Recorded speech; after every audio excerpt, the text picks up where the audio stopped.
Sa likod ng mataong kalsada ng Barangay Maligaya, sa gitna ng mga naguunahang motorsiklo, tricycle at delivery riders, ay may isang matandang lalaki na tila hindi apektado ng mabilis na daloy ng panahon. Si Lolo Crispin Aranda, 72 taong gulang, ay tila isang anino ng lumipas na dekada. Tahimik, kalmado, at palaging dala ang kanyang kupas na bag na gawa sa balat at ang kanyang asul na bisikletang kinakalawang na ang kadena. Araw-araw, mula alas 7 ng umaga hanggang alas 3 ng hapon, iisa lang ang ginagawa niya, ang maghatid ng mga sulat. Hindi email, hindi parcel, kundi totoong papel na sulat na kadalas ay hindi na inaasahan o hinihintay ng mga tao. "Hoy Lolo Jurassic, baka maunahan ka pa ng pagong sa paghahatid," sigaw ng isang batang tambay sa kanto, sabay tawa ng kanyang mga kabarkada. Ngunit hindi ito pinansin ni Lolo Crispin. Sa halip, tumango siya at ngumiti. "Magandang araw, iho. Sana'y dumating din ang sulat na hinihintay mo."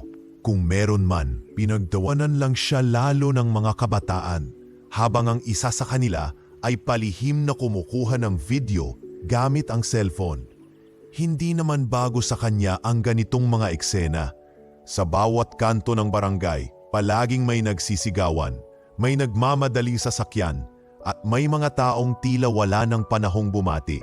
Si Lolo Crispin, bagamat nilulumot na sa tagal ng kanyang serbisyo, ay nanatiling tapat sa kanyang paraan. Mano-mano, sulat sa sobre, hatid gamit ang bisikleta. "Lolo Pin, kanina pa yan sigaw ng supervisor sa barangay post office habang dumating siya bandang tanghali. "Pasensya na po Sir Ricky," sagot ni Lolo Crispin habang pinupunasan ang pawis sa noo. "Kailangan kong huminto kanina. May lumang lola na di na makababa sa hagdan. Inulungan ko muna." "Hindi yan ang trabaho mo. Delivery ka, hindi ka social worker. Tignan mo to." Sabay abot ni Sir Ricky ng listahan. 3 bahay lang ang nadeliveran mo sa 3 oras. Yung bago nating rider, 15 na. Pinagtawanan lang siya lalo ng mga kabataan, habang ang isa sa kanila ay palihim na kumukuha ng video gamit ang cellphone. Hindi naman bago sa kanya ang ganitong mga eksena. Sa bawat kanto ng barangay, palaging may nagsisigawan, may nagmamadaling sasakyan, at may mga taong tila wala ng panahong bumati. Si Lolo Crispin, bagamat nilulumot na sa tagal ng kanyang serbisyo, ay nanatiling tapat sa kanyang paraan. Mano-mano, sulat sa sobre, at hatid gamit ang bisikleta. "Lolo Pin, kanina pa yan sigaw ng supervisor sa barangay post office habang dumating siya bandang tanghali. "Pasensya na po, Sir Ricky," sagot ni Lolo Crispin habang pinupunasan ang pawis sa noo. "Kailangan kong huminto kanina. May lumang lola na di na makababa sa hagdan. Tinulugan ko muna." "Hindi yan ang trabaho mo. Delivery ka, hindi ka social worker. Ignan mo to." Sabay abot ni Sir Ricky ng listahan. 3 bahay lang ang na-deliveran mo sa 3 oras. Yung bago nating rider, 15 na. Tumango lang si Lolo. Hindi naman po kasi lahat ng bahay tanggap agad ang sulat. May ilan na gusto ng kaunting usap. May mga tanong paminsan. Hindi ko naman sulakayang baliwalain. Napailing na lang si Ricky. "Ewan ko sa'yo, Lolo. Basta matapos mo lang yan bago mag-alas 3. At gaya ng nakasanayan, umalis muli si Lolo Crispin, dala ang kanyang bag na puno ng sulat. Sa bawat bahay na dinadalhan niya, palaging may pagkatok muna. "Mahinhing tao po, sulat po mula sa post office." At isang maliit na ngiti. Minsan may bubukas, minsan wala. Wala na ngang gumagamit ng sulat, pinipilit pa. "Email na lahat na yon, Lolo," sabi nung isang binatilyong binuksan ng gate. Hindi man lang tumingin sa kanya habang kinuha ang sobre. Sana'y hindi pa rin mawala ang kasanayan sa pagsusulat ng kamay. Sagot ni Lolo Crispin, halos isang bulong bago siya muling sumakay sa bisikleta. Sa daan pauwi, nadaanan niya ang grupo ng mga estudyanteng nakatambay sa waiting shed. Kilala niya ang ilan sa mga ito, at ang iba na may kilala siya sa maling dahilan.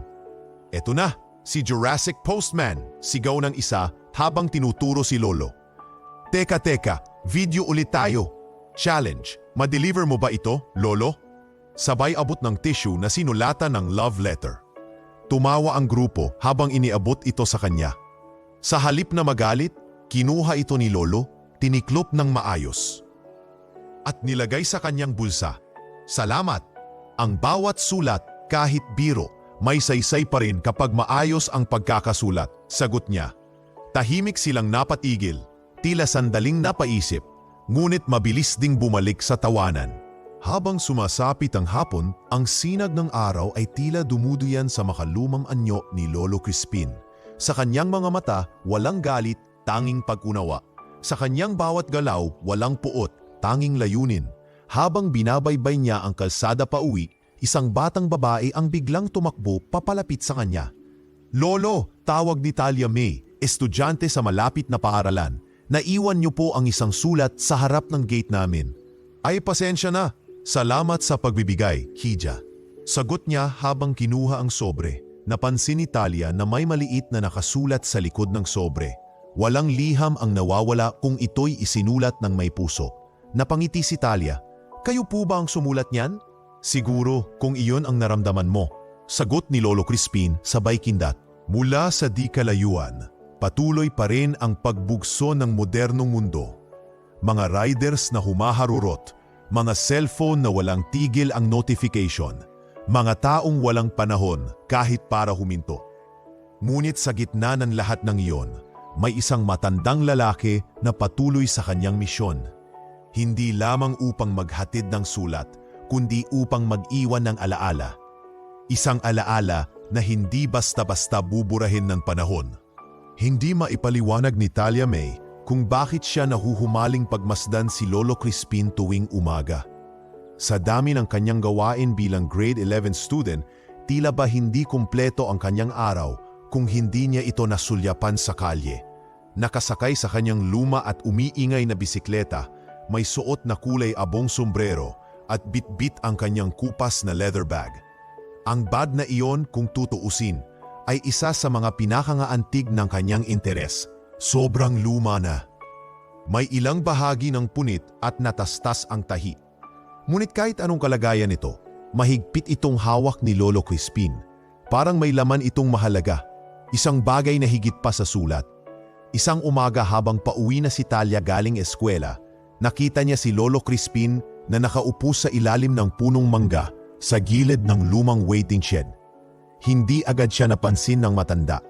Nakabukas ang bag nito at dahan-dahang may isinulat sa isang maliit na kwaderno. Tahimik lang si Talia. Umupo siya sa kabilang bahagi ng shed at pinanood ang bawat galaw. Hindi sanay ang mga kabataan sa tahimik na pag-oobserba. Ngunit sa araw na iyon, natutong maging matiyaga si Talia. Napansin niyang bago dumaan sa isang bahay, babasahin muna ni Lolo Crispin ang ilang pahina ng kanyang kwaderno. Minsan, ningitian niya ito, saka maglalakad patungo sa gate at mahining magtatawag. Tao po, sulat po. Walang minamadali, walang shortcut. Hindi siya basta pasok at labas. Laging may isang hakbang na tila ritual, parang panalangin bago gawin ang isang banal na bagay. Kinabifasan, sinadyang agahan ni Talia ang paglabas ng bahay. Gusto niyang sundan si Lolo Crispin sa pagde-deliver. Hindi naman siya pinansin ng matanda, ngunit hindi rin siya tinaboy.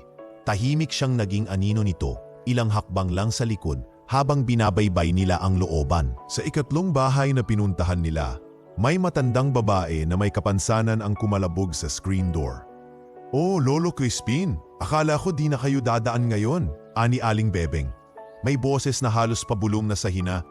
Hindi pwedeng hindi kita madaanan, Aling Bebeng, sagot ni Lolo Crispin, sabay abot ng sobre. May sulat para sa iyo galing sa apo mo sa Bohol, at may isinulat din ako sa likod, baka sakaling makatulong sa gabi mong tahimik. Salamat, salamat talaga, anang matanda, habang lumuluha.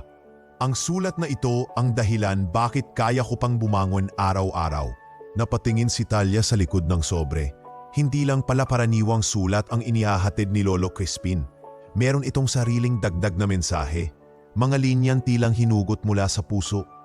Naisip niyang hanapan ito ng halimbawa, kaya't sinundan pa niya ito sa susunod na bahay. Bakit mo po ginagawa yun, Lolo? Tanong niya sa wakas. Ano yon, Hija? Tanong ni Crispin habang iniikot ang bisikleta. Pagsusulat sa likod ng sulat at yung pag-upo mo sa ilalim ng punong mangga. Kanina ko pa po kayo napapansin ganon. Saglit na natahimik ang matanda. Tumingin siya sa langit bago muling ngumiti. Noong bata pa ako anak, may isang kartero ring pumupunta sa bahay namin. Hindi siya nagsasalita ng marami, pero isang beses, nagdala siya ng sulat mula sa tatay ko na noon ay nasa digmaan. Wala sa mismong liham ang nagpaluha sa nanay ko, kundi ang sinulat ng kartero sa likod. Ang sulat ay hindi lang tiik, ito'y tulay ng damdamin. Kung hindi man siya makauwi, andito pa rin siya. Hindi alam ni Palya kung anong sasabihin.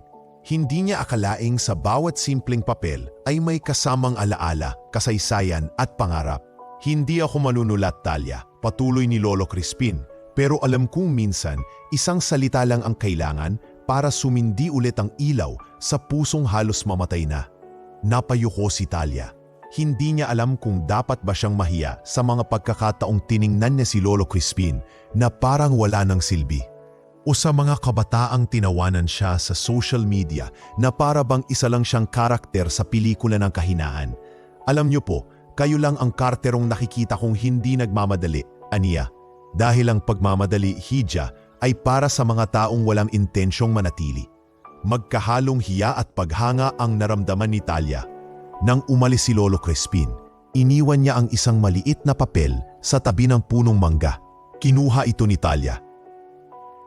Nakasulat doon, kapag hindi na tayo inaabutan ng panahon, ibig sabihin ay nauna na tayong pumarito para maghintay, para magbigay daan o baka para magturo.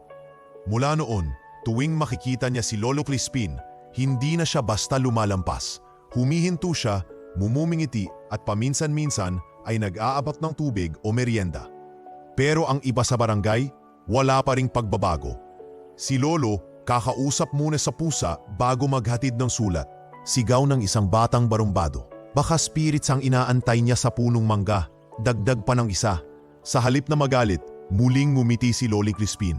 At sa kanyang bulsa, isinusulat ang mga salita para sa susunod na liham. Sa isang mundo na puno ng likes, shares at instanting fame, hindi na bago ang mga kabataang gumagawa ng content sa ngalan ng katuwaan.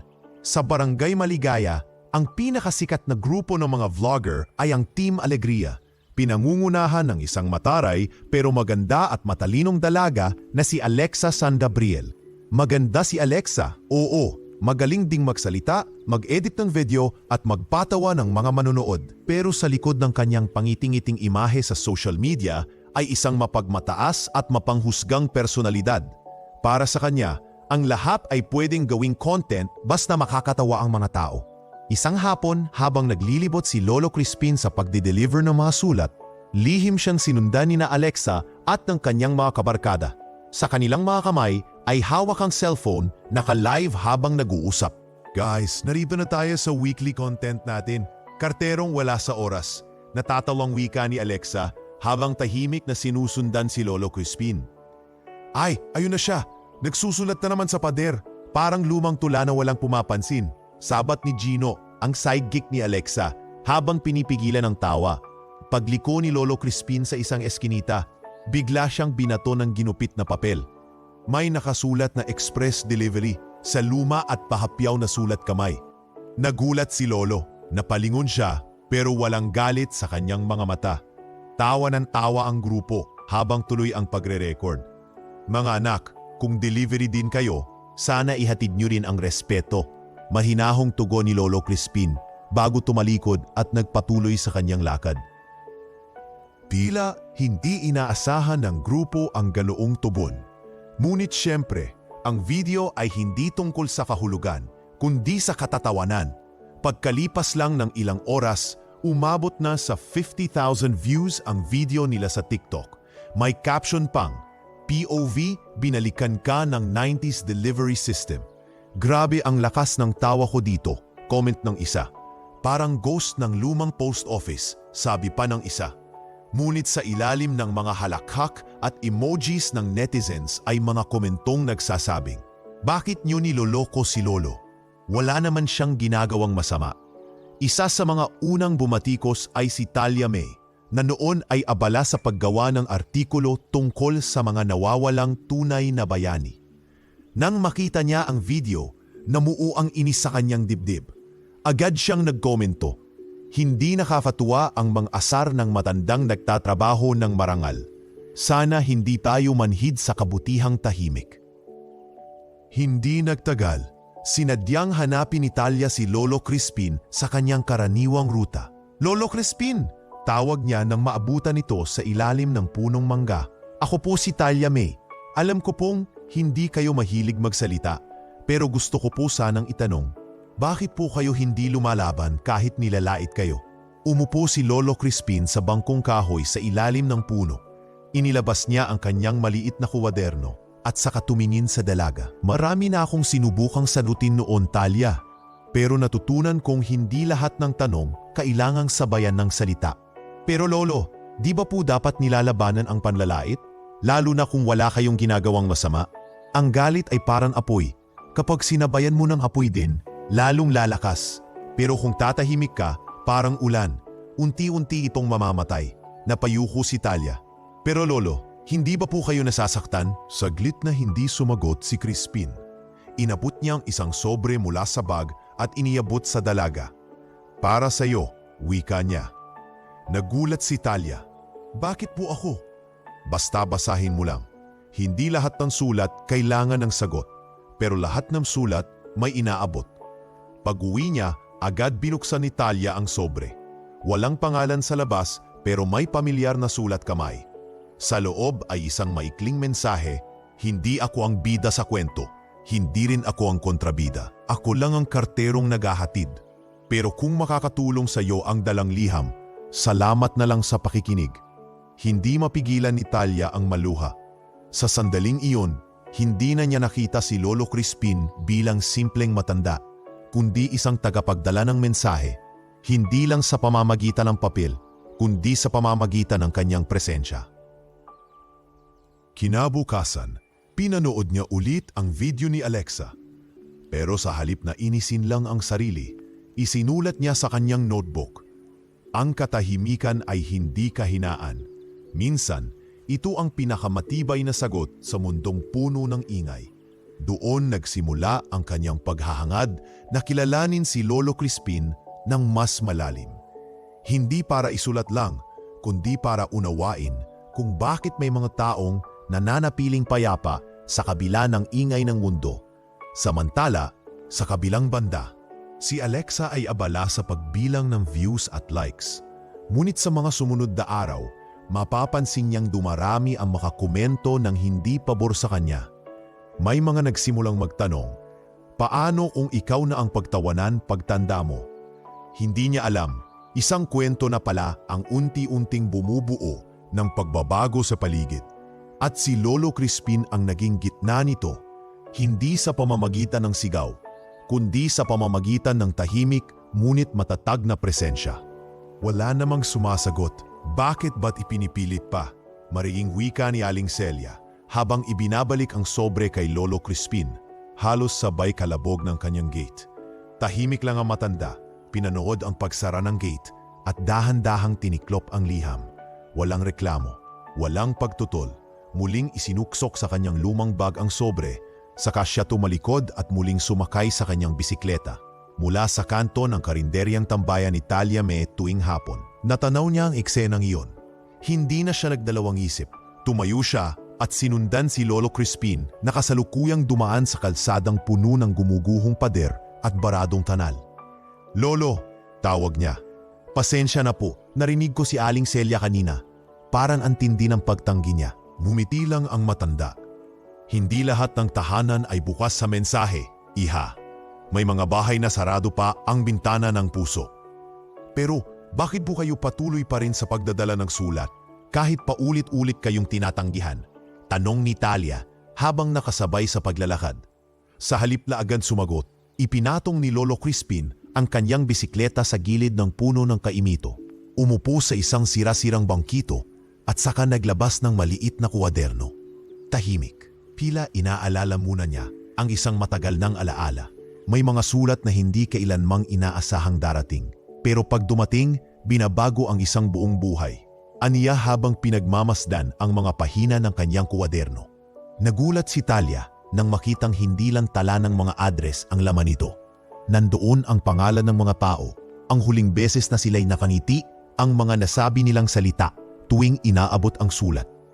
May ilang pahina ring puno ng maliliit na panalangin, quote at mga linyang tila galing sa puso.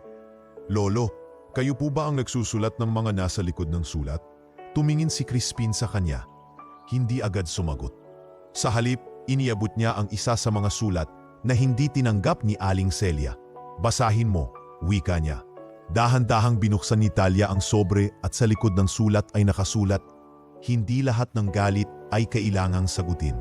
Minsan, ang katahimikan ay panalangin para sa kapayapaan ng puso ng iba. Napatingin si Talia sa matanda, galing po sa inyo to? Ang mga sulat ay may pangalan sa harap, pero ang likod ay para sa kaluluwa ng tumatanggap. Matagal niyo na po bang ginagawa to? Tumango si Lolo Crispin. Noong una, sinubukan ko lang. Isang ina na nawala ng anak ang una kong sinulatan. Nakita ko siya laging nakaupo sa balkonahe, nakatingin sa malayo. Nag-abot ako ng sulat galing sa gobyerno, pero sa likod, sinulatan ko ng, sa bawat paglubog ng araw, may pag-asang sisikat muli. Kinabukasan, nakita ko siyang nagtanim ng halaman sa harap ng bahay. Napanganga si Talia. Hindi siya makapaniwala na ang simpleng sulat ay maaaring makabago ng pananaw ng isang tao. Simula noon, sinubukan kong magsulat sa bawat sulat na dinadala ko. Hindi palaging mahaba. Minsan isang linya lang. Minsan tanong, minsan paalala. Pero lolo, hindi po ba kayo natatakot na isipin ng iba na pakikialam yan? Mas natatakot akong mamatay na walang sinubukang magsalita para sa damdamin ng iba. Sagot niya, payapa pero buo. Mula noon, sinimula ni Talia na i-archive ang bawat sulat na may nakasulat sa likod. Sa pahintulot ni Lolo Crispin, kinukunan niya ito ng litrato at nilalagyan ng petsa kung kanino ito nakalaan at kung natanggap ba o ibinalik. Isang araw habang naglalakad si Talia patungong eskwelahan, may nadaanan siyang binatilyong nag-iisa sa waiting shed. Kilala niya ito, si Junel, anak ni Aling Celia. Tahimik, palaging malungkot. May hawak itong sobre. Kilala niya agad ang sulat, galing kay Lolo Crispin. Binasa mo? Tanong ni Talia. Hindi siya agad sinagot ni Junel.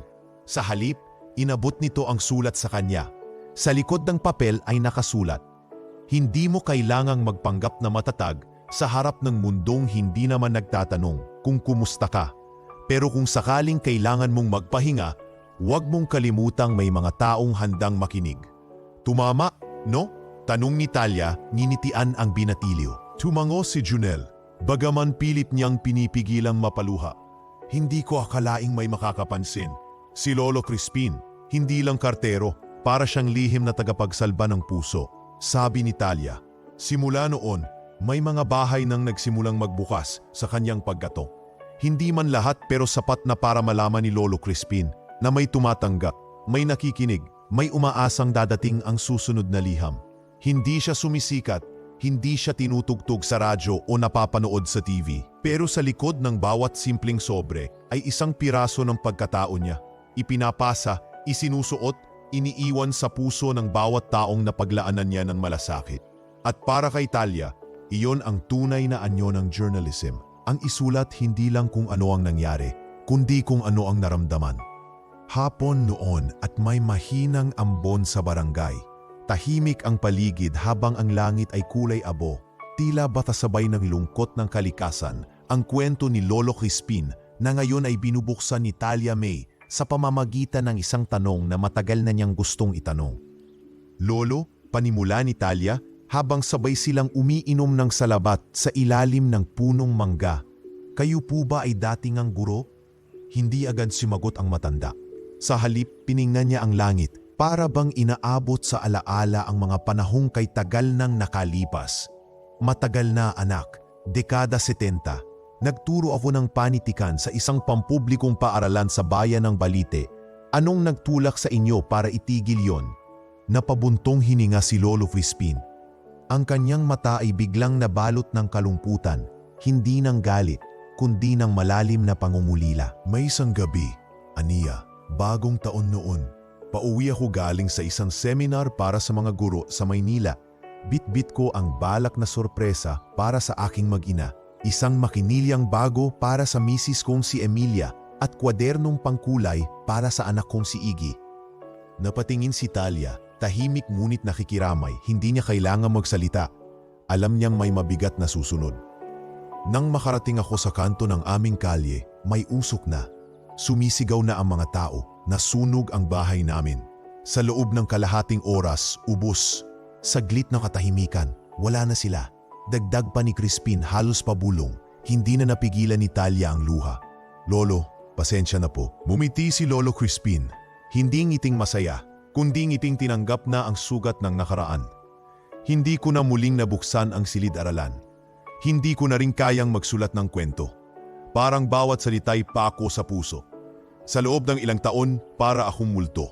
Gumagalaw, pero walang saysay. Paano niyo po nalampasan yon? Tanong ni Talia. Isang araw, may karterong kumatok sa tinutuluyan kong boarding house. Dinalhan ako ng sulat mula sa isang dating estudyante. Pasasalamat. Isinulat niya kung paano ko raw siya tinuruan, huwag mawalan ng pag-asa kahit mahirap sila. Sinabi niya, hindi ko malilimutan ang araw na sinabi mong hindi kayang bilhin ng kahirapan ang pangarap. Nang binasa ko yon, doon ako muling napaluha. Muling nabuhay ang isang bahagi ko. Doon ko naisip, baka hindi pa huli para maghatid ulit ng mensahe.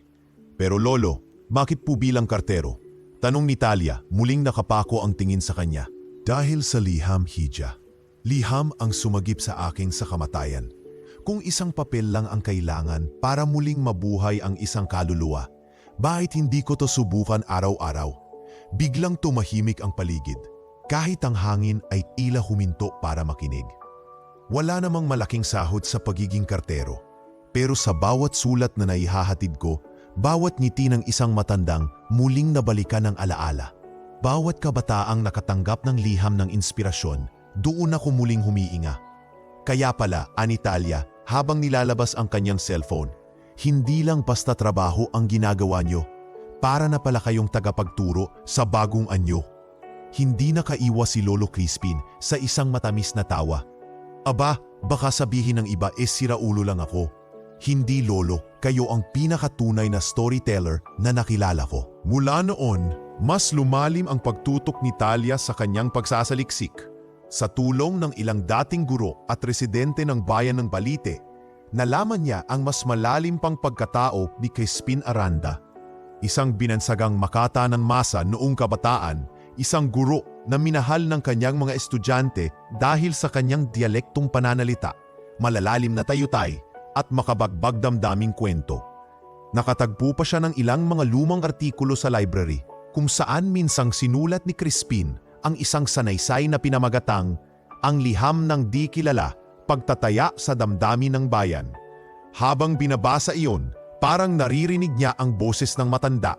Mahina, banayad, ngunit totoo. Sa isang pagkakataon, habang inaalalayan niya si Lolo Crispin sa pagtawid, hindi niya napigilang muling itanong, kung maibabalik ang panahon, Lolo, babalik po ba kayo sa pagtuturo? Kung ako lang ang masusunod, oo. Pero siguro, ito talaga ang itinalaga sa akin. Hindi na ako nasa harap ng pisara, pero araw-araw nasa likod ako ng sobre. At sana, sapat na yon para maituro ang dapat matutunan. Sa palagay ko po, mas marami kayong estudyante ngayon kaysa dati. Napangiti si Crispin. At sa unang pagkakataon sa matagal na panahon, nakita ni Talia ang isang ngiting buo. Ngiti ng isang taong muli nang nakatagpo ng saysay. Wala sa plano ni Talia May ang umiyak sa araw na yon. Umaga ng Biyernes, abala siya sa paghahanda ng kanyang report sa journalism class, isang artikulo tungkol sa unsung hero sa kanilang barangay. Sa isip niya, sapat na ang mga panayam, litrato at obserbasyong ginawa niya kay Lolo Crispin para buuin ang unang bahagi ng kanyang blog. Ngunit nang bumukas ang gate ng kanilang bahay at narinig niya ang pamilyar na boses ni Lolo Crispin mula sa labas, may dala itong hindi niya inaasahan. Tao po, mahinhing tawag ng matanda. May liham po para kay Bibi Talia May Soriano. Lumabas si Talia at inabot ang sobre. Kakaiba ito sa karaniwang sulat, hindi galing sa opisina o ahensya. Ang sulat ay may simpleng kaligrapi sa harap, isinulat gamit ang panulat na itim at bahagyang pumuputok ang tinta. Sa likod, may nakasulat sa maliit ngunit maayos na sulat kamay. Ang tunay na mamamahayag ay hindi lang nakikinig, kundi nakikiramay. Napatingin si Talia kay Lolo Crispin, pero numiti lang ito at nagpaalam. Salamat po, Lolo. Mahina niyang sabi bagamat hindi niya alam kung maririnig pa siya nito habang paalis na sa bisikleta. Pagpasok niya sa kwarto, dahan-dahan niyang binuksan ang sobre. Sa loob ay may 3 piraso ng papel. Una, isang tula. Ikalawa, isang lumang artikulo na isinulat ni Crispin Aranda noong dekada 70 at ang pangatlo, isang maikling liham na malinaw na sinadyang isulat para sa kanya. Talia, hindi mo siguro alam, pero sa bawat tanong mo sa akin, unti-unti akong nagkakaroon ng lakas para muling buksan ang mga sugat ng kahapon.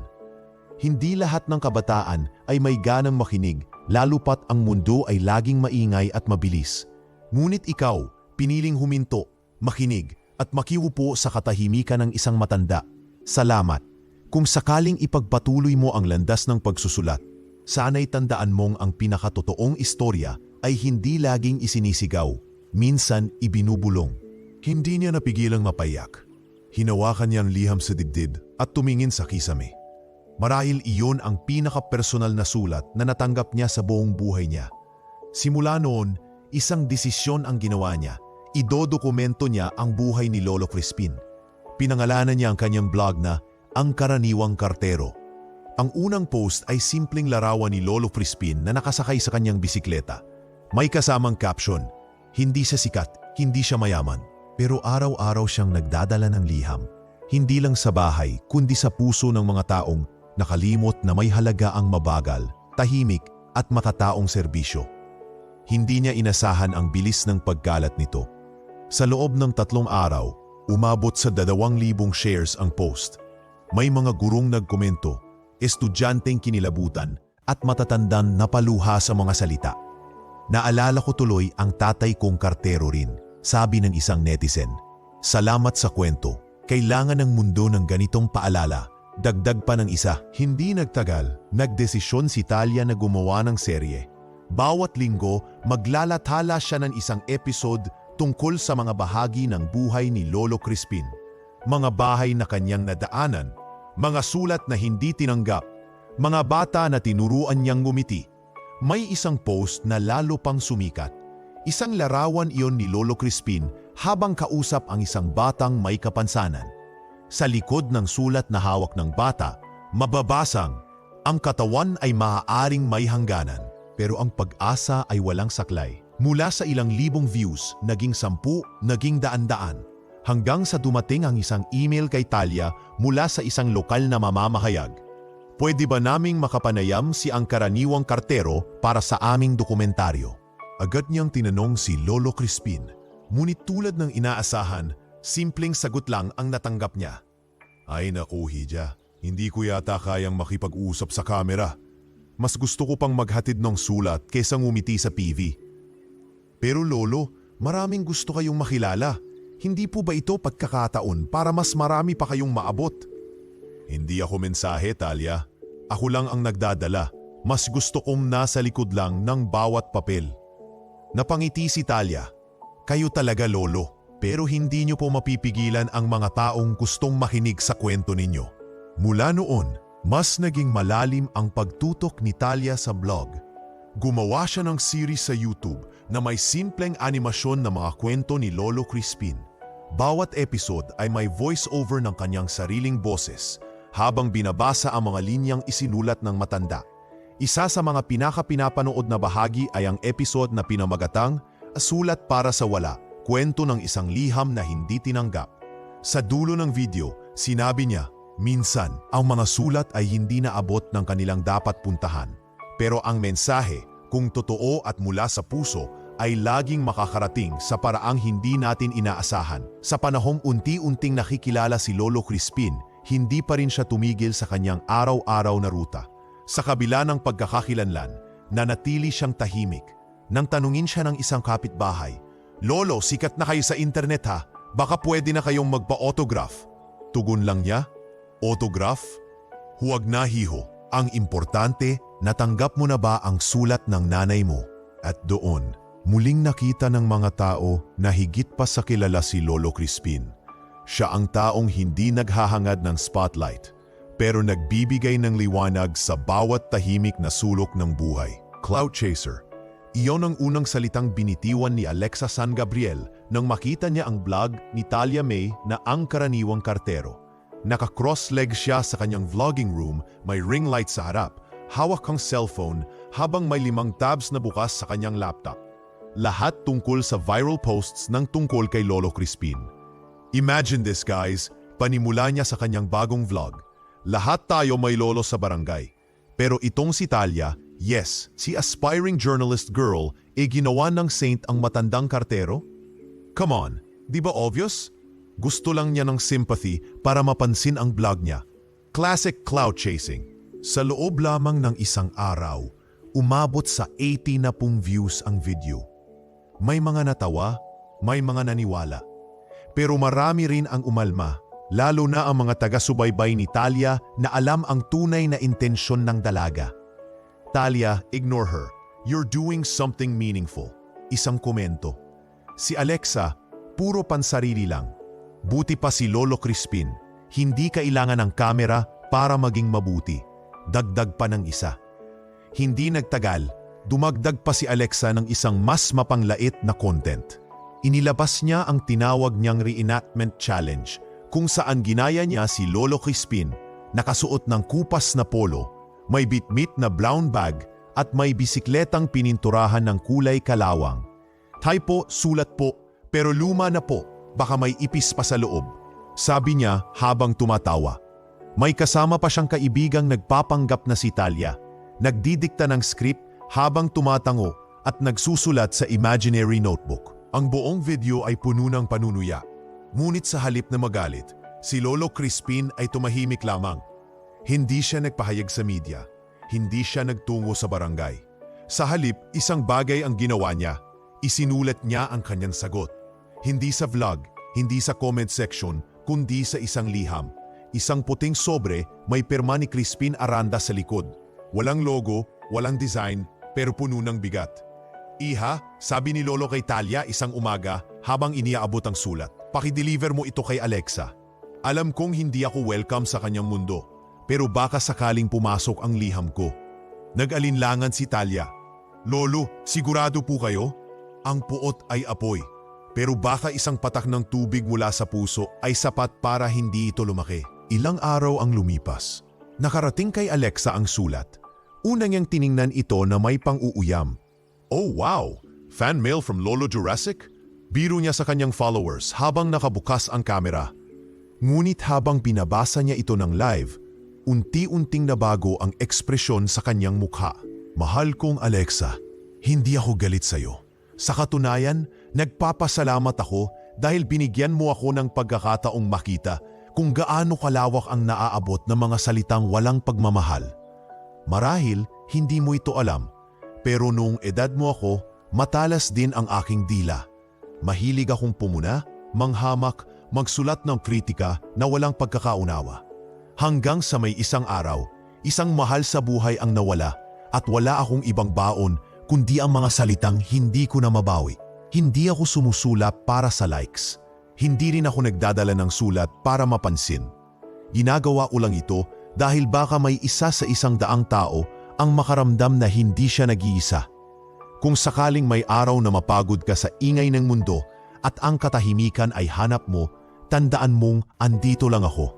Hindi para husgahan, kundi para tumanggap. Crispin Aranda. Nang matapos basahin ang liham, hindi agad nagsalita si Alexa. Sa loob ng halos 15 segundo, tahimik ang live stream. Ilang beses siyang lumunok at napatingin sa kamera. Hindi siya makangiti, hindi siya makabiro. Hindi niya inaasahang ganoon kapersonal ang sulat. Anyway, bulong niya sa dulo, pilit ang ngiti. That was interesting. Ilang netizens ang nakapansin ng pagbabago ng tono niya. Did you see her face? She wasn't expecting that. For a second, I thought she was gonna cry. Ngunit sa halip na humingi ng tawad o itigil ang panunuya, lalo pa siyang naging defensive. Nag-post siya ng isang TikTok video na may caption, "Emotional blackmail much?" Emoji sack, sabay acting ng iyak na halatang peke. Mas lalong lumaki ang tensyon. Nagbahagi si Talia ng isang pahayag sa kanyang blog. "Hindi namin isinusulat ang kwento ni Lolo Crispin para pasikatin siya. Hindi rin ito para siraan ang iba. Pero kung may nasasaktan sa kabutihan, baka hindi ang kabutihan ang problema, baka ang puso na tumatanggi dito." May mga taga-suporta si Alexa, ngunit unti-unti, mas maraming kabataan ang lumilipat ng simpatiya. Isa pa, mas maraming matanda at magulang ang nagsimulang magkomento sa blog ni Talia at sa YouTube series niya. Ang mga tulad ni Lolo Crispin ay yaman ng ating lipunan. Maraming salamat sa pagbibigay buhay sa mga tulad niyang hindi napapansin.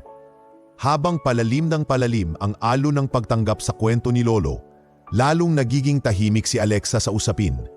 Hindi na siya bumalik sa paggawa ng kartero content. Bagamat hindi siya humingi ng tawad, tila ba nagsimula ng matunaw ang yelo sa kanyang puso. Isang bagay na hindi agad makikita pero mararamdaman. At si Lolo Crispin, patuloy pa rin sa kanyang pagpedal, pagngiti at paghahatid ng mga sulat. Walang binago, walang iniba. Pero mula sa bawat liham na kanyang isinusulat, may dagdag na timbang. Dahil alam niyang may isang batang babae, isang blog, at libu-libong puso ang tahimik na naghihintay sa susunod niyang mensahe. Mga kabarangay, panahon na ng pagbabago. Buong sigasig na tinig ni Mayor Ray Gatchalian ang pumuno sa covered court ng Barangay Maligaya.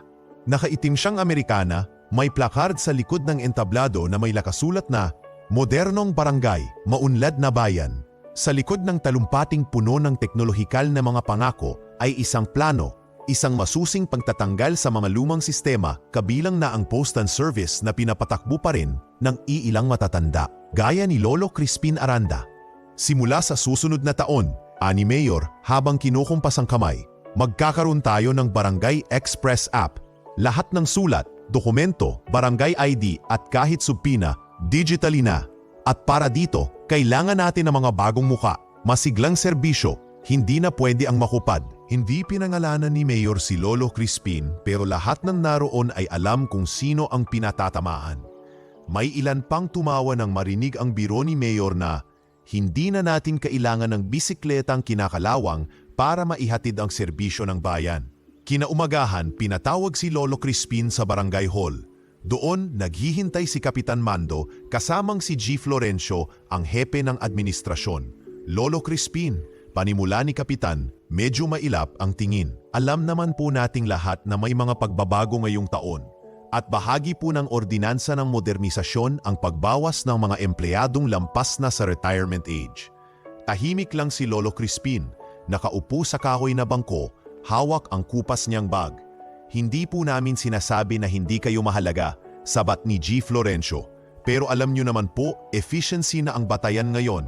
Hindi na uso ang sulat-sulat. Ang kabataan ngayon, chat, email, instant." Gusto po naming malaman niyo na ang taong ito, huli niyo na pong taon sa serbisyo, dagdag ni Kapitan. "Pero may retirement incentive naman. May pa-dinner kami para sa inyo sa Desyembre." Saglit na katahimikan ang bumalot sa silid. Tumingin si Lolo Crispin sa kanila. Hindi galit ang kanyang mga mata, kundi lalim, parang alon na marahang sumasalpok sa dalampasigan ng pangunawa. "Maraming salamat po," sagot niya, banayad. "Tanggap ko naman. Alam kong dumarating talaga ang panahon ng pagtatapos. Kung ano man ang natitira kong buwan sa serbisyo, pahintulutan niyo sana akong tapusin ito gaya ng nakasanayan." "Siyempre naman, Lolo," ani Kapitan. "Walang problema. Basta ngayong Disyembre, bigyan niyo rin po kami ng maikling mensahe ha. Tribute natin yun sa inyo." Tumango si Crispin. Umangat ang ngiti sa kanyang labi pero bakas sa kanyang balikat ang bigat. Nang siya'y lumabas ng barangay hall, tila mas mabigat ang kanyang bag kahit hindi naman ito puno ng sulat. Nasa waiting shed si Talia May noon, hinihintay siya.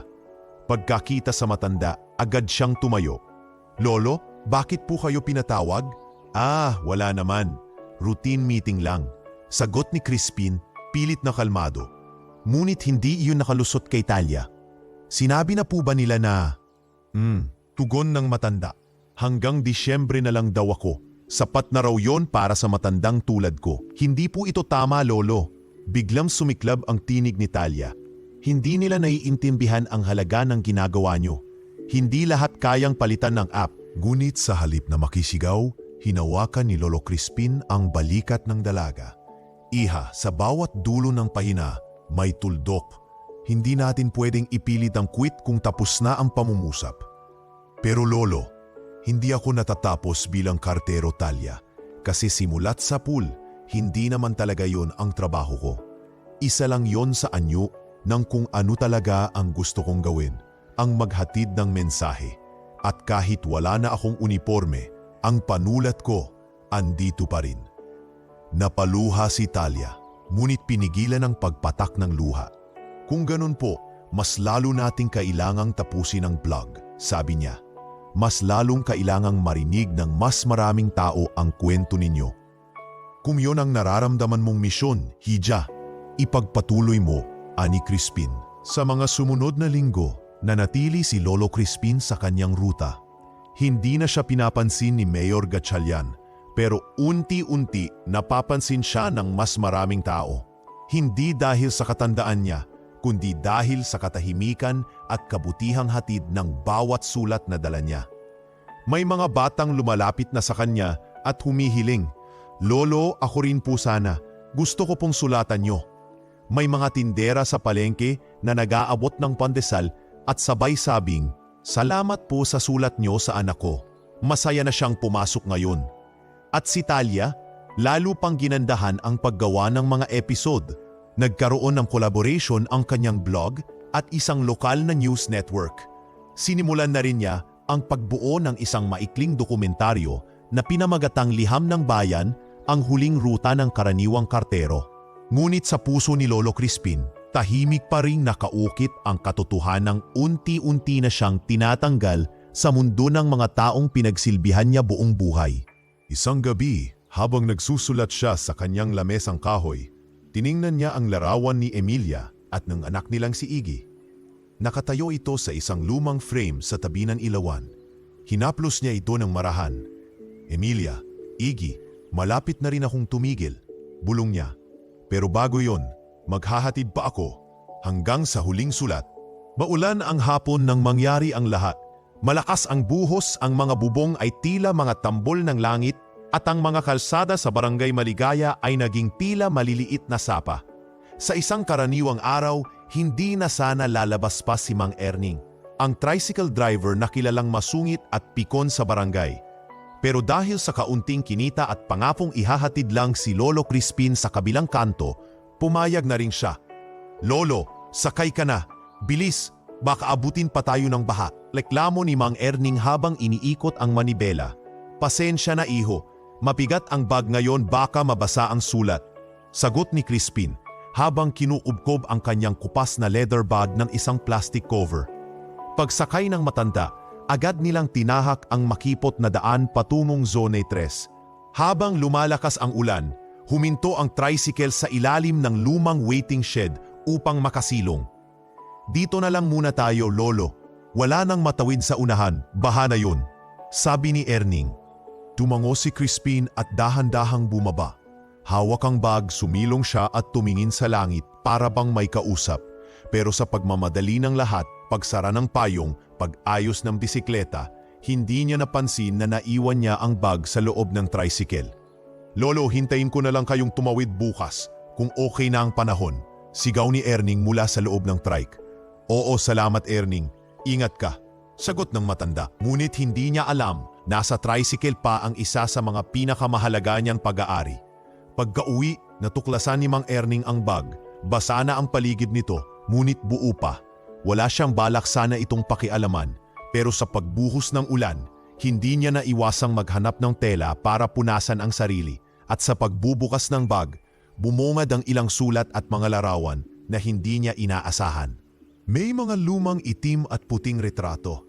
Isang batang guro na nakangiti sa harap ng pisara, isang sundalo na yakap ang anak at ilang batang tila estudyante na may hawak na mga medalyang gawa sa karton. Sa likod ng bawat larawan, may petsa at pangalan. Isa sa mga sobre ang nakatawag ng pansin ni Mang Erning. May pangalan doon na tila pamilyar. Para kay Captain Elias Bernardo, 1984. Napakulot ang kanyang noo. Si Elias Bernardo, mabilis niyang tinanggal ang sulat mula sa loob. Lumang papel, nangingitim sa gilid. Dahan-dahan niya itong binasa. Captain Elias, pasensya na kung hindi ako nakarating sa huling gabi ng iyong paglisan. Alam mong kung meron mang pinakamasangit sa akin ay ang hindi pagkakaroon ng pagkakataong magpasalamat sa iyo ng personal. Hindi mo man ito marinig, pero isinulat ko pa rin dahil utang ko sa iyo ang buhay ng aking mag-ina at ang lakas ng loob kong magturo muli noon. Kung sakaling mabasa ito ng anak mo, sana'y malaman niyang ang kanyang ama ay hindi lang sundalo, kundi isang tunay na bayani. At kung sakali mang umabot sa kanya ang liham na ito, sana'y hindi niya pagdudahan ang katahimikan ng mga tulad kong hindi agad nakapagsabi ng pasasalamat. Paggalang, Crispin Aranda. Natigilan si Erning. Lumuwa ang mga luha bago pa man niya ito mapigilan. Si tatay, mahina niyang usal. Hindi niya alam kung ano ang mas matindi, ang biglaang bugso ng emosyon o ang kahulugang tila buong buhay niyang hinintay na marinig. Si Captain Elias Bernardo, ang kanyang ama, ay isang sundalong namatay sa operasyon noon siya'y 7 taong gulang pa lamang. Bata pa si Erning at ang lahat ng kanyang alaala kay Captain Elias ay tila usok sa init ng alaala. Malabo, madulas, mabilis naglalaho. Hindi niya kailanman nalaman kung sino ang mga taong naging malapit sa kanyang ama. Hanggang ngayon, kinabukasan kahit ambon pa rin ang langit. Agad niyang isinakay ang bag sa tricycle at dumiretso sa bahay ni Lolo Crispin. Pagbukas ng pinto, nadatnan niya ang matanda na nagwawalis sa harap ng bahay. Lolo, naiwan niyo po to, sabay abot ng bag. Salamat, iho. Akala ko'y hindi na makakabalik, sagot ng matanda. Pero napansin niya agad ang ekspresyon ni Erning. Mapula ang mata, nanlalamig ang palad. Binuksan ko po, amin ni Erning. Hindi po sinasadya. May nakita akong sulat para kay Captain Elias Bernardo. Hindi agad sumagot si Crispin. Tumingin lang siya kay Erning, saka dahan-dahang lumapit. Anak niya po ako, sambit ni Erning. Ako po si Erning Bernardo. Matagal ko na pong gustong makilala ang sino mang naging malapit kay tatay. Wala po akong alam sa kanya hanggang ngayon. Saglit na katahimikan. Sama ka, wika ni Lolo Crispin. Pumasok sila sa loob ng bahay mula sa isang kahon sa ilalim ng kanyang lamesa. Inilabas niya ang isang maliit na notebook na tila kinupas na ng panahon. Pinakita niya ito kay Erning. Si Elias ang nagligtas sa mag-ina ko nang masunog ang tinitirhan namin sa Maynila. Wala siyang dalang sandata pero hindi siya nagdalawang isip. Siya ang dahilan kung bakit ako muling nabuhay. Ang bawat liham na sinusulat ko ngayon may bahid ng alaala niya.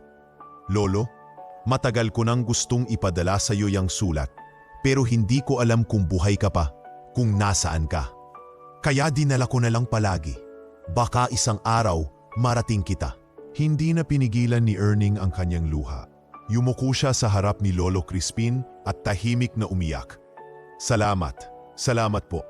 Sa unang pagkakataon, nakita ni Lolo Crispin si Erning, hindi na bilang isang pikon na tricycle driver, kundi bilang isang anak na matagal nang naghahanap ng piraso ng sarili. At sa gabing iyon, habang unti-unting tumitilang hulan, alam ng matanda na kahit paunti-unti nang inaalis sa kanya ang kanyang mundo. Ang mga sulat niyang dala, kahit isa lang, ay may naabot. Sa paraang hindi nabibili ng modernong teknolohiya, nagtagumpay siyang makatawid sa puso ng isang taong matagal nang nauuhaw sa alaala. Hindi karaniwang araw ang Lunes na iyon. Sa halip na makita si Lolo Crispin na nagbabalanse sa kanyang lumang bisikleta sa gilid ng kalsada, bitbit ang kanyang kupas na leather bag at mangiting tila laging may dalang panalangin. Kakaibang katahimikan ang bumalot sa Barangay Maligaya. Sa opisina ng Barangay Postal Service, nagtakang si Gino, ang dating kaibigang vlogger ni Alexa, na ngayon ay part-time assistant sa opisina, ay walang dumating na sulat mula kay Lolo Crispin. Ang weird, bulong niya sa sarili habang inaayos ang mga bagong papel para sa delivery. Si Lolo Crispin, laging maaga. Kahit may bagyo, dumarating yun. Nang umabot ang balita kay Talia May, agad siyang nagsuot ng jacket at isinilid sa bag ang isang thermos ng sabaw, ilang gamot, at ang kwaderno kung saan niya sinusulat ang mga obserbasyon tungkol sa matanda. Umuulan ng kaunti habang binabagtas niya ang eskinita papunta sa bahay ng matanda. Ang maliit na kubong yari sa kahoy at yero na may tanim na malunggay sa tabi. "Lolo," tawag niya habang kumakatok. "Ako po ito, si Talia." Walang sagot. Dahan-dahan niyang itinulak ang pinto na bahagyang nakabukas. Mabigat ang pakiramdam niya, parang may bumababa sa kanyang dibdib habang palapit siya sa silid. Sa loob, sa isang banig na nakalatag sa papag, nakahiga si Lolo Crispin. Namumutla, may panyo sa noo at bahagyang nanginginig. "Lolo," sigaw niya habang lumapit. "Grabe po ang init ninyo. Bakit hindi po kayo nagsabi?" Talia," mahinang sambit ng matanda. "Pasensya na, hindi ko na kinaya bumangon." Agad niyan isinandal ang katawan ng matanda at pinainom ng tubig. Inilagay niya ang panyo sa malamig na tubig mula sa thermos at pinunasan ang noo nito. "Dadalhin ko po kayo sa health center," mabilis na sabi ni Talia. "Hindi na, hiha. Huwag ka nang mag-alala. Lagnat lang ito." Tugon ni Lolo Crispin, pilit ang ngiti. "Kaya ko pa." Sa tabi ng banig, may nakapatong na sobre. Luma, mapusyaw ang kulay at sa ibabaw ay malinaw ang sulat kamay. "Ipamahagi ito kung ako'y wala na." Nanlamig si Talia. Ayaw niyang isipin ang posibilidad. Hindi ngayon, hindi ganito. "Lolo, ano to?" mahina niyang tanong. Pagdating nagtamang panahon, pakibasa at pakihanap ng mga taong dapat makarinig. Pero hindi pa ngayon, hiha. Hindi pa ngayon. Napaluha si Talia. "Lolo, huwag niyo pong sabihin. Hindi ako aalis, Talia." Sagot ng matanda, habang marahang pinisil ang kamay niya. "Hindi pa. May huling ruta pa akong kailangang tahakin." Dahil walang pamilya si Lolo Crispin, si Talia na mismo ang tumawag sa health center. Pinuntahan siya ng isang nurse at sinuri. Dahil sa katandaan at hirap sa katawan, kailangang ipahinga ng matanda ng ilang araw. Habang nagpapagaling si Lolo Crispin, may desisyon ng binuo si Talia. Hindi niya hahayaang mawala ang kwento ng matanda sa katahimikan. Kaya't mula sa kanyang kwarto, sinimulan niyang isa-isahin ang mga pangalan sa kanyang kwaderno. Sunod si Junel, ang binatilyong dating tahimik sa waiting shed. Nagbago na ito. Hindi na siya palaging nag-iisa. Simula nang matanggap ang sulat mula kay Lolo, nagsimula siyang sumulat ng mga tula. "Kung kailangan ng pera sa gamot, Talia, sabihin mo lang. Hindi naman ako mayaman, pero meron akong ipon para kay Lolo." Maging si Mang Erning, na dating mainitin ang ulo, ay hindi na rin nagdalawang isip. Pagkarinig sa kalagayan ni Crispin, agad nitong inikot ang barangay gamit ang tricycle para kausapin ang ilan pang mga dating naabot ng liham ng matanda. "Walang utang yang si Lolo, pero sa puso, malaki ang utang ko sa kanya," sabi ni Erning habang kausap ang isang guro na minsang naturuan ni Lolo sa eskwela bago siya naging kartero. Lumipas ang 2 araw at sa isang maliit na kwarto sa health center, napatulala si Lolo Crispin nang makita ang ilang taong dumalaw. "Lolo!" sigaw ng isang batang babae. "Ako po yung sinulatan niyong dati. Naalala niyo po ba?" Si Lani," mangiyak-ngiyak na tanong ni Lolo. "Ikaw na ba yan?" "College na po ako, Lolo, at ito pong dala ko, thesis ko po tungkol sa mga sulat ninyo." Sumunod pumasok si Junel, si Mang Erning, Aling Bebeng at isa-isang lumapit. Hindi para bigyan siya ng sulat, kundi para iparaping ang kanya-kanyang kwento ng pag-asa. "Hindi pa ito pamamaalam, Lolo," ani Talia. "Pero gusto po naming malaman ninyo, kahit wala na kayong bisikleta, may mga taong handang ipagpatuloy ang paghatid ng mensahe nyo." Mula sa kanyang banig, napaluha si Crispin. Walang salitang sapat para sa kanyang nararamdaman. Ngunit alam niyang sa gitna ng katahimikan ng kanyang katawan, isang bagay ang sumisigaw sa puso niya. Hindi pa tapos ang huling sulat. 7:00 pa lang ng umaga, pero may kakaibang kilos sa barangay. Isa-isang bumubukas ang mga gate ng bahay. Lumalabas ang mga tao. Mga estudyante, tindera, tricycle driver, maging si Kapitan Mando at ang mga tanod. Lahat may hawak na tig-iisang sobre na inilagay sa harap ng kanilang pinto o gate. Walang sender, Pero pamilyar ang sulat kamay sa harapan. Malinis, payapa, may bigat. Agad itong umani ng kuryosidad. Sa karinderya ni Aling Nena, sabay-sabay na binasa ng mga suki ang sulat. Pambihira, sabay-sabay tayong nakatanggap? Tanong ni Mang Berto, ang tubero. Parang personal ang tono, pero pareho tayong laman. Sabat ni Aling Delia habang nilalapag ang kape sa mesa. Walang pirma, walang pangalan. Pero bawat titik ay kumakabog sa dibdib ng sino mang bumabasa. Maraming taon akong nanahimik. Hindi dahil sa takot, kundi sa pangakong ginawa ko. Na may mga bagay na mas ligtas kapag hindi sinasabi. Noong dekada 80, sa panahong mas mabilis ang armas kaysa hustisya at mas mabigat ang pangalang binabanggit kaysa katotohanang isinusulat. Ako'y isang guro at sa gitna ng sigalot, pinili kong magsulat, hindi upang lumihan ng kwento, kundi upang protektahan ang buhay. Maraming kabataan noon ang sapilitang isinama sa mga cleansing operation. May ilan sa inyo na noong panahong iyon ay mga batang iniabot sa mga magulang ng walang pangalan, walang papel, walang alaala. Kung sino ako noon, hindi mahalaga. Pero kung sino kayo ngayon, ay patunay na may mga lihim na minsan kailangang dalhin hanggang kaya. Ako ang nagpalabas ng ilang kabataan sa listahan. Ako ang nagsulat ng peking sulat ng paglayas, ng huwad na liham ng aplikasyon sa probinsya, ng mensahe ng paglipat. Lahat para hindi sila makuha, madamay o masaktan. Hindi ako bayani.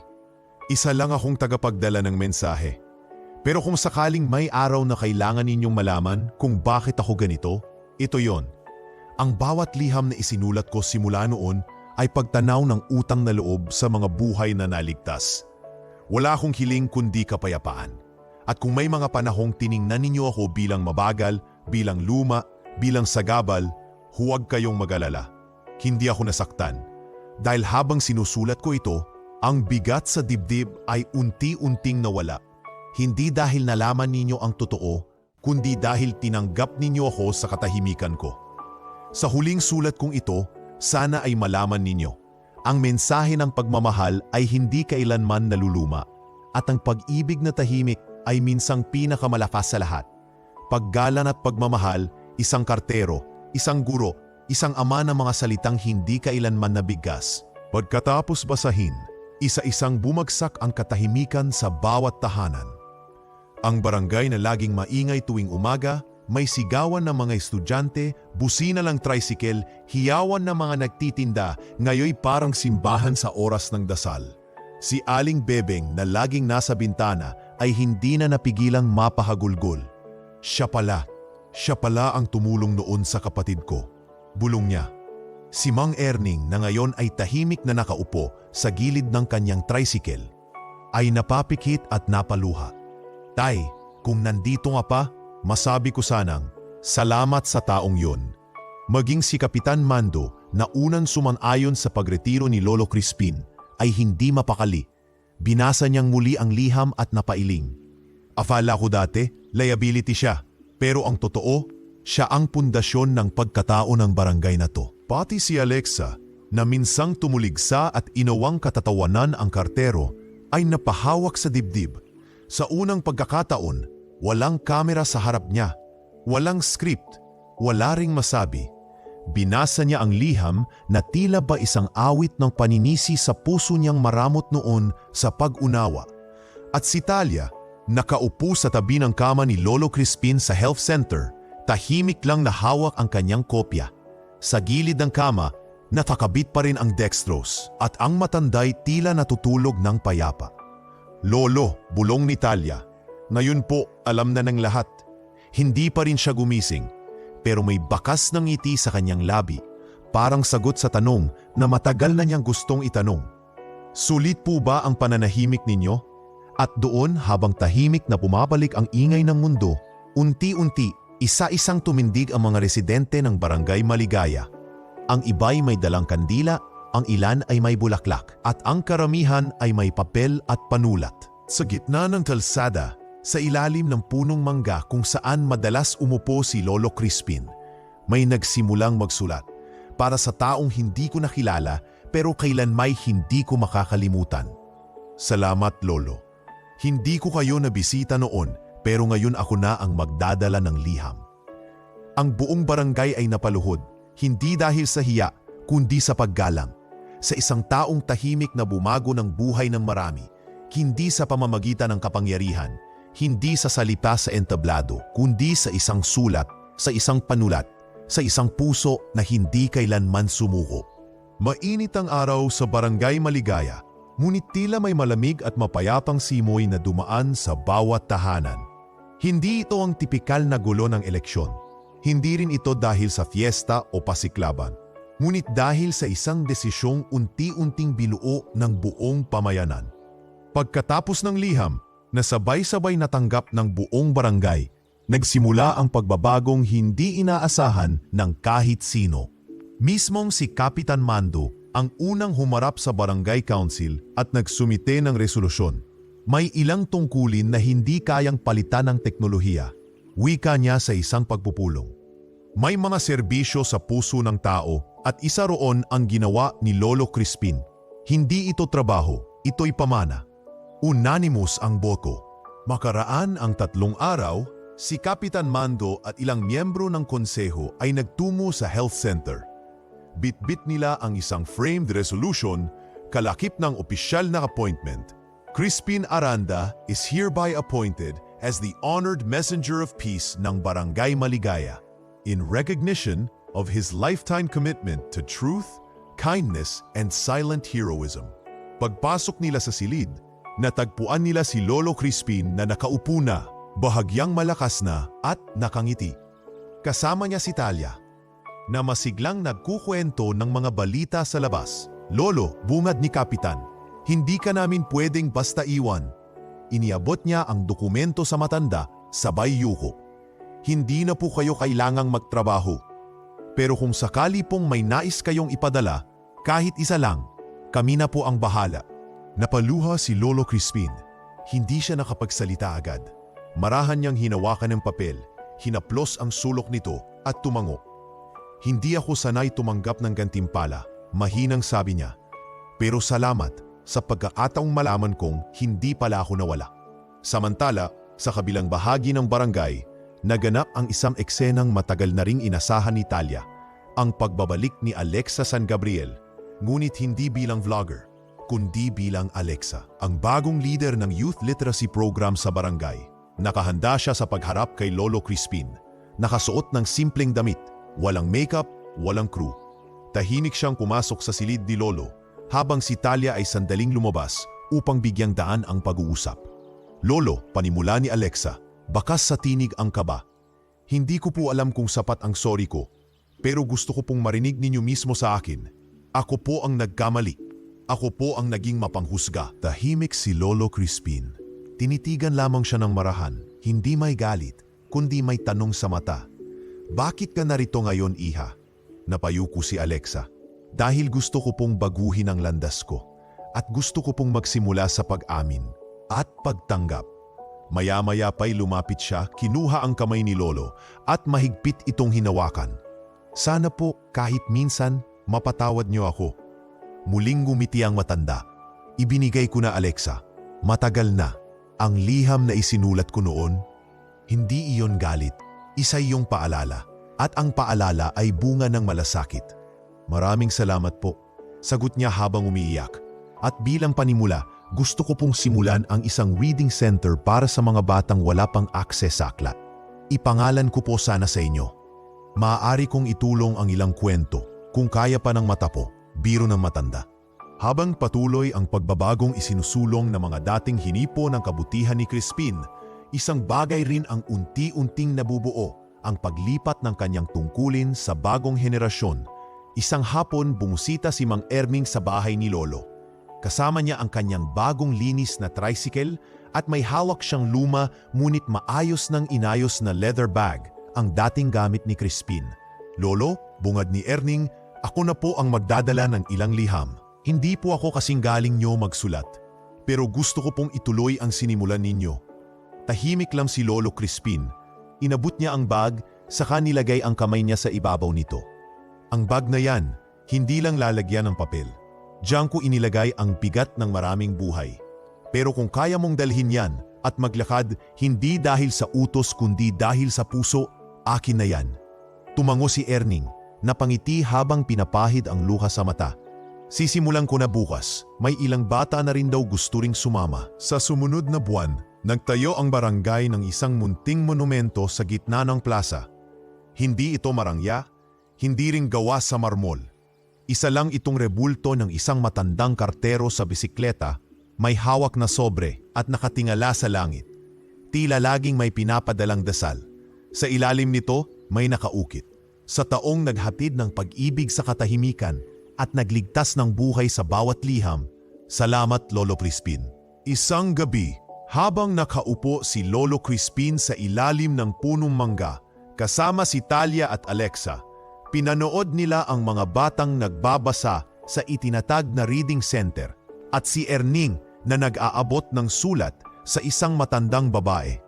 Lolo, sabi ni Talia, alam niyo po, kahit wala na kayo sa opisyal na listahan ng gobyerno, kayo pa rin ang kartero ng bayan. Mumiti si Lolo Crispin.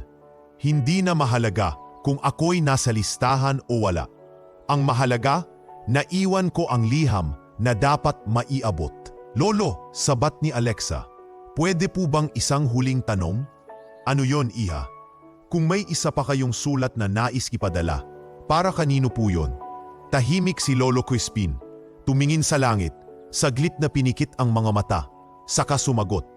Para sa susunod na batang atulad ko, yung walang pangalan, walang ingay, pero may dalang panulat. Sabihin mong huwag siyang matakot. Dahil kahit tahimik ang lakad niya, mararating niya ang puso ng mundo. Umaga ng isang Sabado sa isang pamantasan sa Maynila. Maaga pa, ngunit abala na ang mga estudyante sa silid-aralan ng kursong periodismo. Sa pinakagilid nakaupo ang isang batang babae. Maikli ang buhok, may suot na malinis ngunit lumang blusa at may bitbit na notebook na puno ng mga pahina ng tula, tanong at pangarap.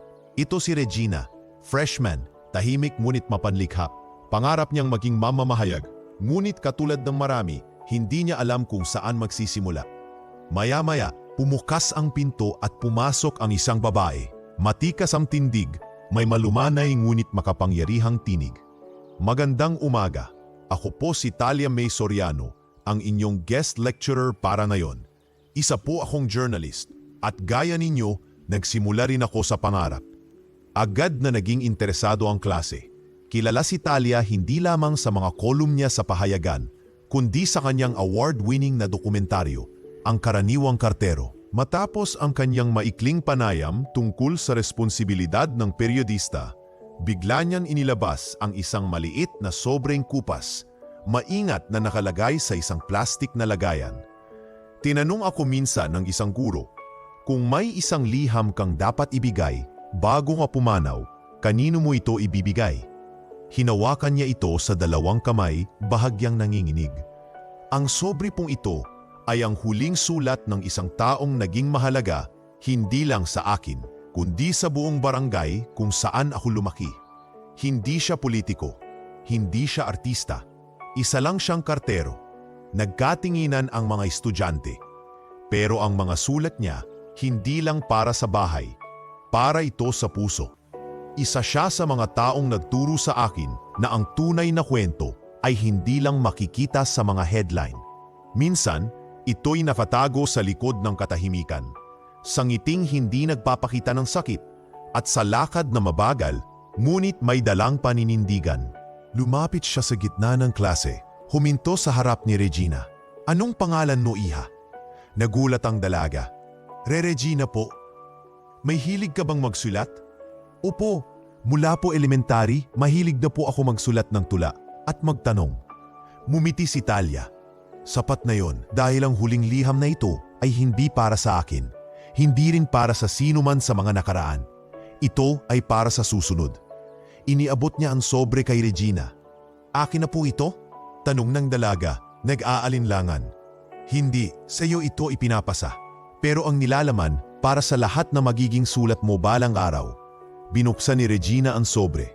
Isa lang ang laman, isang papel na may pirma sa ibaba. Crispin Aranda, mahal kong magsusulat. Hindi kita kilala. Maaring hindi mo rin ako nakilala. Ngunit kung binabasa mo ito, ibig sabihin ay pinili mong makinig sa kwento ng iba at doon pa lamang isa ka ng tagapagdala ng liwanag. Ang mundo ay puno ng ingay. Minsan, ang totoo ay natatabunan ng mas malalakas na tinig. Ngunit tandaan mong hindi kailangang sumigaw para mapakinggan. Ang kailangan lang ay katotohanan na ipinasa ng may malasakit. Kung may panahon na mapagod ka, huwag mong ikahiya ang pagpahinga. Kung may sandaling magduda ka sa halaga ng ginagawa mo, alalahanin mong may isang matandang kartero na hindi tumigil sa paghatid ng liham kahit walang tumatanggap. Dahil ang pag-ibig ay hindi palaging sinasagot pero palaging kailangan. Sumulat ka hindi para sumikat, sumulat ka para magparamdam sa mga nakalimutan. Sumulat ka hindi para mapuri, kundi para magpagaling dahil ang tunay na kwento hindi sinusulat sa papel, kundi sa puso ng taong nakarinig. Paggalang, Cuspin Aranda. Tahimik ang silid, wala ni isang estudyanteng gumalaw. Parang biglang lumipad ang mensahe sa kanilang mga puso. Isa-isa itong dumapo sa kung anong bahagi ng kanilang pagkatao na matagal nang naghahanap ng direksyon. Tahimik na lumuhod si Regina at hinawakan ang sulat sa kanyang dibdib. Hindi ko po siya kilala, pero ramdam ko po siya. Lumapit si Talia at inilagay ang kamay sa balikat ng bata. Hindi mo kailangan siyang makilala para mahalin ang iniwan niyang mensahe. Nasa iyo na ang susunod na kabanata. Pagkalipas ng ilang buwan, sa mismong plaza ng Barangay Maligaya, isang simpleng seremonya ang isinagawa. Sa harap ng bunting monumento ng karterong nakasakay sa bisikleta, naroon ang mga dating tinulungan ni Lolo Crispin. Si Erning na ngayon ay may mga kabataang kartero na rin sa ilalim ng programa ng barangay. Si Alexa na nagtuturo ng pagsusulat sa kabataan. Si Talia na kumakatawan sa mga mamamahayag. At si Regina na ngayon ay may hawak na bagong kwaderno. Ngayong araw, panimula ni Kapitan Mando, hindi lang nating inaalala si Lolo Crispin bilang kartero, kundi bilang isang tagapagdala ng pagmamahal, isang tagapagtanggol ng katahimikan, at isang manunulat ng pag-asa. Sa gitna ng programa, inilunsad ang isang bagong proyekto, ang Liham ng Bayan Program, kung saan bawat batang gustong matuto magsulat ay bibigyan ng papel, panulat at isang mentor. At sa dulo ng programa, sa ilalim ng punong mangga kung saan madalas umupo si Lolo Crispin, muling umupo si Talia at isinulat ang unang entry ng bagong aklat. Hindi mo kailangang makilala ang bida para maramdaman ang kanyang epekto.